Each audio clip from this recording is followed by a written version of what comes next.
Dia dos Pais chegando.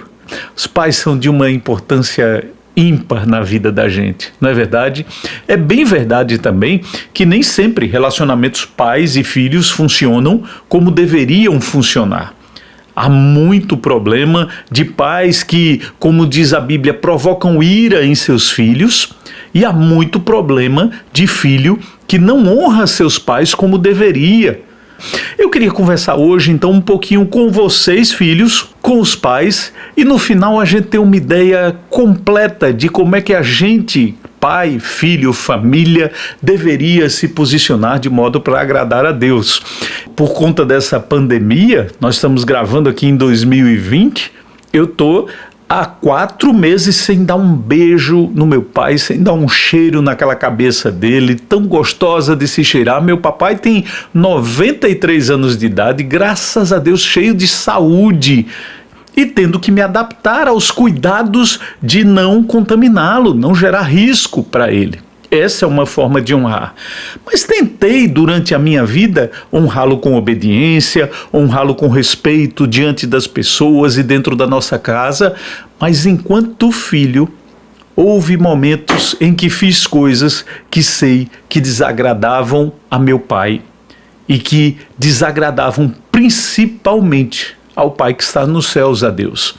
E aí, filho, queria conversar com você justamente sobre aquelas coisinhas que você faz meio que escondido, sabendo que se seu pai souber, a consequência vai ser, no mínimo, de tristeza para ele. Meu pai sempre me alertou, por exemplo, que o diabo muito provavelmente não apareceria para mim com 2 chifres na cabeça, um tridente na mão, cheirando a enxofre, pintado de vermelho, mas apareceria na forma de tentações e pecados muito gostosos e atraentes que me fariam distanciar de Deus. E durante muito tempo eu não dei atenção a esse alerta de meu pai. Como é que você, filho, tem caminhado nesse relacionamento de obediência ou não a seu pai? Isso é muito importante. Sabe por quê? Quero que você pense no amor desse pai que está lá registrado pelo evangelista Marcos no capítulo 9 do seu evangelho. Jesus havia acabado de experimentar e mostrar a Pedro, Tiago e João aquele momento ímpar da transfiguração e estava voltando para junto dos outros discípulos. Eu estou me baseando ali a partir do versículo 14 do capítulo 9 do evangelho de Marcos. E diz que quando ele voltou com Pedro, Tiago e João para junto dos outros discípulos, os outros discípulos estavam cercados por uma grande multidão e havia ali algo como um bate-boca envolvendo seus discípulos, uma multidão e mestres da lei. E Jesus pergunta a eles no versículo 16, o que é que vocês estão discutindo? Sobre o que é que vocês discutem? E aí um dos homens, esse pai a respeito de quem queria chamar a sua atenção hoje, diz assim, mestre, eu lhe trouxe meu filho, que está possuído por um espírito impuro que não o deixa falar. Sempre que o espírito se apodera dele, joga-o no chão e ele espuma pela boca, range os dentes e fica rígido. Como Jesus não estava lá naquele momento, ele diz, pedi a seus discípulos que expulsassem o espírito imundo, mas eles não conseguiram. Jesus disse a eles, geração incrédula, até quando estarei com vocês? Até quando terei de suportá-los? Tragam o menino para cá. E aí o evangelista Marcos continua dizendo que trouxeram o menino e que quando o espírito impuro viu Jesus, causou uma convulsão intensa no menino e o menino caiu no chão, contorcendo-se e espumando pela boca. Jesus perguntou ao pai do menino, há quanto tempo isso acontece com ele? Desde que ele era pequeno, respondeu o pai. Já pensou na dor daquele homem? Desde que aquele jovem rapaz era um menininho, o espírito entrava nele, ele caía no chão, contorcia-se, espumava pela boca, e o pai diz no versículo 22 que muitas vezes o espírito o lança no fogo ou na água e tenta matá-lo. Essa é a grande história da humanidade. O diabo, o nosso inimigo, anda em derredor de Jesus, diz Jesus, procurando alguém para devorar. Essa é a grande luta da vida. o diabo querendo destruir os melhores e mais perfeitos planos de Deus Pai para a vida de cada ser humano. Sabe? Eu tenho certeza que quando o diabo conseguiu me direcionar a fazer algumas coisas erradas, quando meu coração desesperadamente corrupto, como diz Jeremias lá no capítulo 17, me direcionou a desagradar a Deus, esconder pecados de meu pai, a intenção dele era a minha morte. Por mais que no momento aquele pecado parecesse muito agradável, interessante, às vezes me fizesse sentir mais homem, mais relevante na sociedade, a intenção final dele, fruto da desobediência que era aquele pecado, era me destruir e me matar. Aquele pai diz a Jesus, final do versículo 22, tenha misericórdia de nós e ajude-nos se puder. Se puder, perguntou Jesus, tudo é possível para aquele que crê. Preste atenção nisso, porque como você, filho, eu lutei muito com pecados que pensava que não me livraria deles. Como você, pai, meu pai pode ter percebido aqueles pecados na minha vida e orado e clamado ao Senhor, dizendo, Senhor, afaste meu filho desses caminhos errados. E até que isso acontecesse, foi preciso manter no coração acesa a chama da fé que diz, tudo é possível àquele que crê. No mesmo instante, diz o versículo 24, o pai respondeu, eu creio, mas ajude-me a superar minha incredulidade. Percebe? Quanta honestidade, transparência e leveza no contato com Jesus. A situação era dramática, gente. Um menino que se contorcia e certamente era rejeitado por toda a sociedade. Um menino que tentava se jogar no fogo, um menino que tentava se afogar.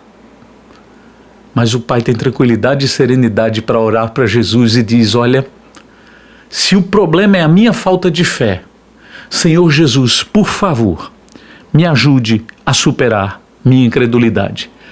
Como é que você, pai, tem encarado as lutas de seus filhos? Eu sou pai de um casal de filhos maravilhosos.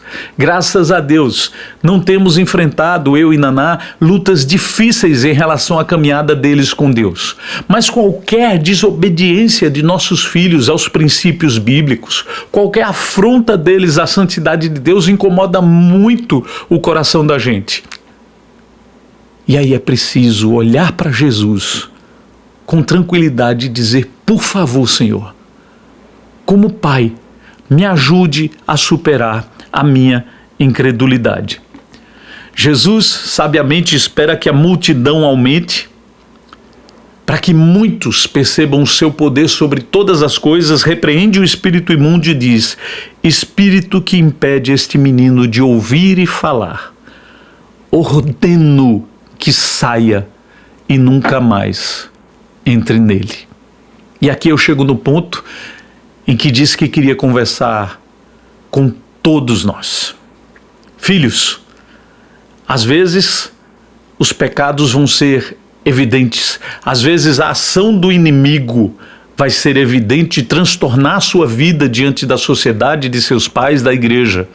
Às vezes vão ser escondidos, como os meus na maioria das vezes foram.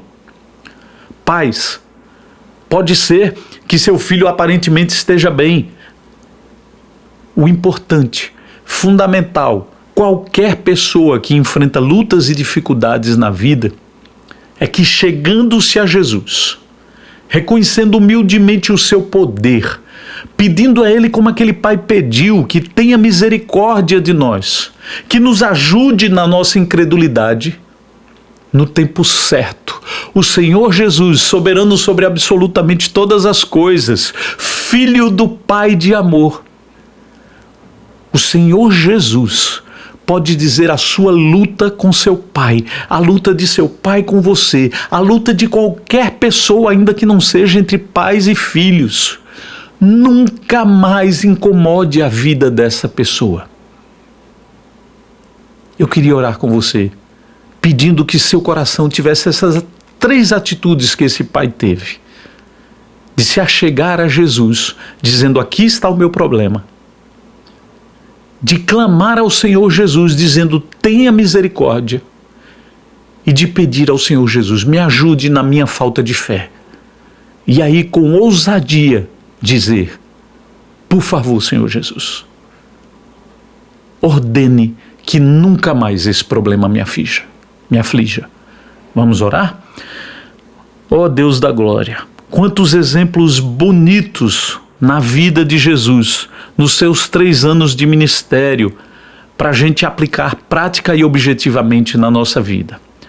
Obrigado, ó Pai, porque o sofrimento daquele pai, vendo seu filho sendo destruído pela ação do inimigo, resultou em glória ao teu filho.